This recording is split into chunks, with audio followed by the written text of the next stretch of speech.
My Greatest Loss, Chapter 11, Gabby's Point of View. I am moving, and I try to open my eyes, but the sun is too bright. I'm in my parents' car, and we are headed home. My mum is in the back seat with me, and I am wrapped up in a sheet. It all came back to me. Jack was about to take me on the table when I heard Derek call out to him if he harmed me, that he would kill him.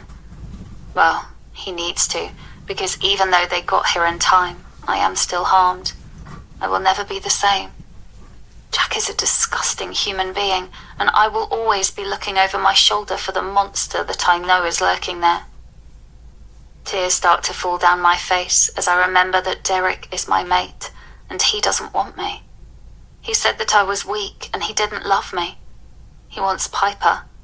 The fact that he said that I have no value was it for me.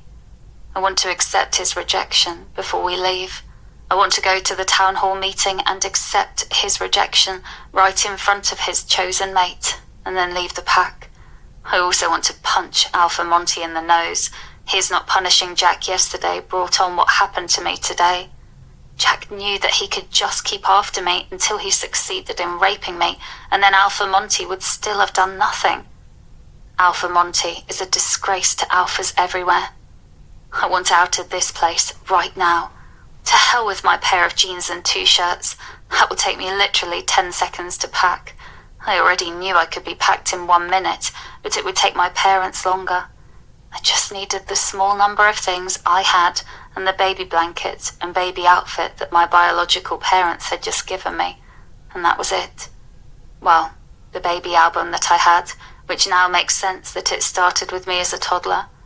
I never understood why before, but I know why now. I just never thought of asking why I was like 2 years old when the photo started. I was quiet with my crying, and I realized that my parents were speaking to each other and making plans. I look at Mum, and she tells Dad that I am awake now. Dad tells me that after I was rejected, which Dad had a hard time even saying to me, he and Mum spoke to Luna Liz. She was coming to get us and take us to her sister's pack, about 150 miles away. She sent us home to pack and said that she was going to take us there personally tonight. She could not sit quietly by and let Jack keep coming at me. She wouldn't allow him to hurt me. She told them that her brother-in-law had a great pack and that he treated Omegas very well and trained them too.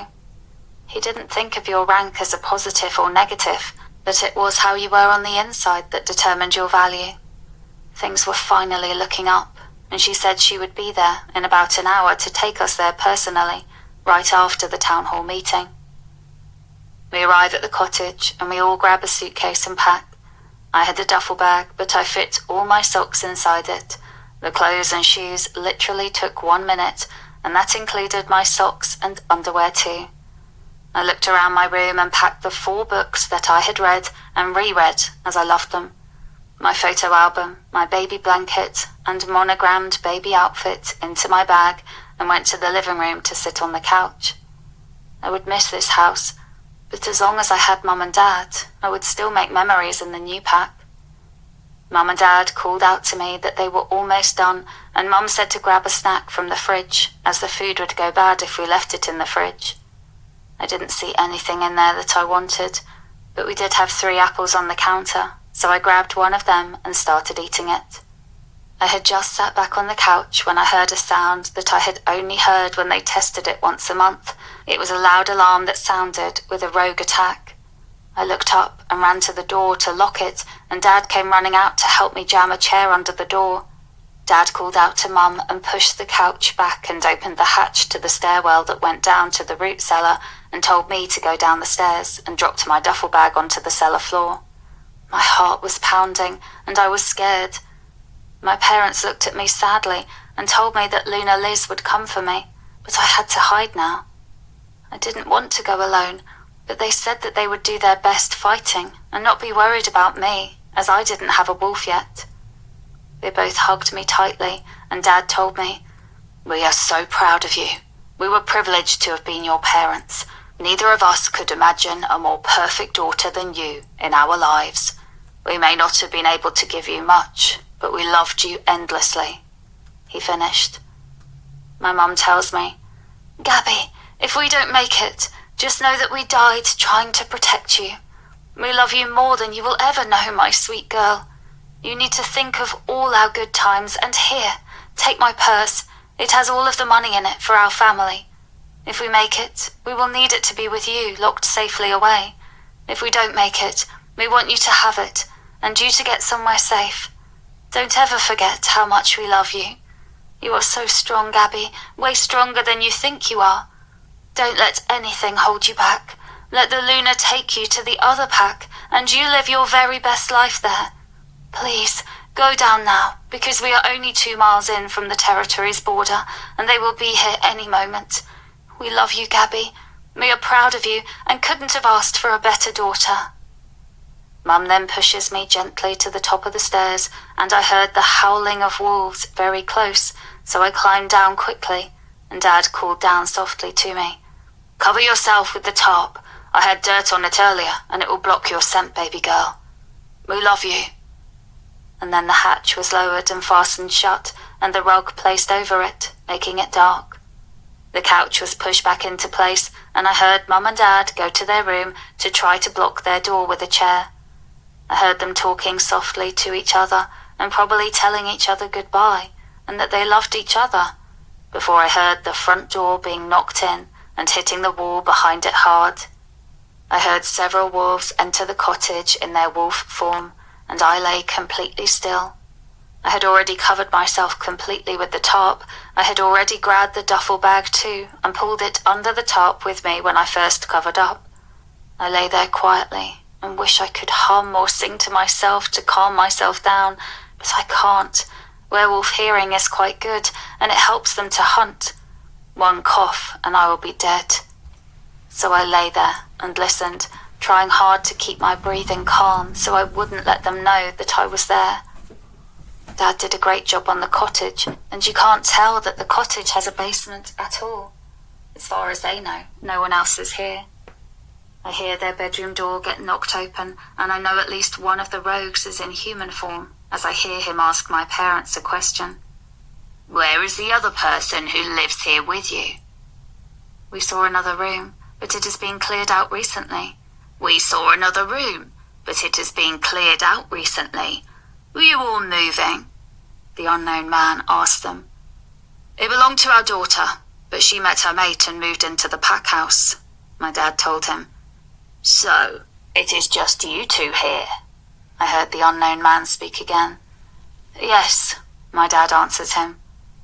I don't hear anything else said, but the man obviously gave them orders to kill my parents, as they both screamed out, and then the screams ended suddenly, and then went silent. They all looked around for a few minutes, and then left the cottage without saying another word. I waited for over 2 hours, lying there silently, and never heard another sound from outside. At 8 p.m, I felt funny. I was still under the tarp, and it was totally silent, and had been for over the last 2 hours. I felt different, stronger, and not afraid anymore. I felt my spine start to elongate, and my arms grow longer and bend in a different direction, as my legs grew shorter and bent as well. My face morphed and grew longer, as I now had a muzzle, and the pain was tremendous. But I stayed silent, as I didn't know if someone had been left behind to find me. I lay on the ground, now transformed, and I saw 2 silky black paws lying in front of me. I really wish I had a mirror right now, as I would like to see myself, I thought in my head. I wish you did too, as we are quite stunning. I heard a voice in my head and looked around to see if the trapdoor had been opened, but I was alone. Gabby, I will call you Gabby, but it was not your birth name. I am Tala, your wolf. I'm sorry that I was behind on getting here, but you, little one, kept getting hurt, and I kept having to use my energy to heal you. You have some terrible enemies, and I hope that one day we can pay all of them back. Starting with Derek, then Jack, and then those horrible girls. I have a list, and now that they are on it, they will never get a pass for anything. I will one day pay them back for what they did to you. Tala tells me, as we conversed in MindLink in my head. How do you know what they did to me?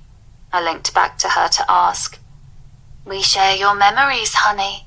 We are as one. I am a part of you, and I will help you get stronger. What Derek did was the last straw, and I needed to come so you could leave this pack and not look back. Luna Liz will come for us and take us somewhere safe, somewhere where you will be treated well. Because you, my dear, we are not an Omega. Not that there is anything wrong with being an Omega. This pack is just fucked up, pardon my French, but it is. Everyone has value and can learn to do anything, given a chance to learn. When we get to the new pack, I will assess the Alpha and Luna and tell you if they can be trusted. Do not tell them that we are a black wolf. Only when I know that we are safe will I show them our wolf. Do not tell Luna Liz or the Beta when they get here that you have gotten your wolf. I hear a vehicle approaching and I can hear them talking in it. They are worried about you, but we don't need them telling Derek accidentally. When they come into the cottage, then you can tell them where you are so they can help you out of here. Tala links back to me. I waited quietly and pulled on my last outfit as I shredded my clothes when I phased into my wolf. I heard them enter the cottage and I heard Luna Liz gasp and then start calling out my name frantically. I'm under the secret hatch, under the couch, I called out. I hear the couch get shoved hard and the rug moved, and I see light from the house as I see Beta Lewis at the top of the stairs with Luna Liz standing behind him. Gabby, please come quickly with us. We're going to take you to your new pack. There are still some rogues on the property, and we need to get you out of here quickly. Beta Lewis calls down to me. As I started up the stairs, I asked them if my parents had made it, and the look on Luna Liz's face told me that they did not. I want to look over at their bedroom as I know that they were taken out in front of their door, but Luna Liz tells me, do not look, baby. They are gone. They died protecting you, and they wouldn't want you to remember them like this. We will give them a proper burial in our cemetery. I will take care of them, don't you worry. Come with us quickly. She finished and rushed me out the door and to the car. I get into the back seat with my duffel bag and stare out the window as Luna Liz takes off her Escalade. I'm in the back seat, but with the dark window tint, you cannot see me in here at all. I buckle my seatbelt and go to take a nap because I don't feel like talking to anyone in this car right now. Beta Lewis and Luna Liz were not bad people, but I've had enough for this week, and I just lost my parents. I really hope that my new home will be a good home.